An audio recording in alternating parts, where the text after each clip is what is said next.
Julie, welcome. Tell listeners a little bit about yourself. Thank you. I'm so glad to be here.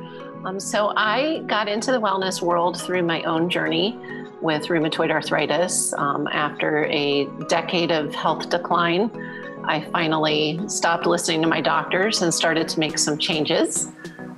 And through diet and mindfulness, exercise routine, lowering my toxicity level, I have completely reversed my autoimmune symptoms and I'm living a full, amazing life. So tell listeners what was some of the changes that you made in your diet, and talk about what is your intermittent fasting schedule. So when do you eat? What kind of time frames do you eat? And what do you eat in that window? So the first thing I did was change what I ate. So before I found intermittent fasting, my diet changes, I went from gluten-free to grain-free. And then I learned how to find out what my body, was reactive to.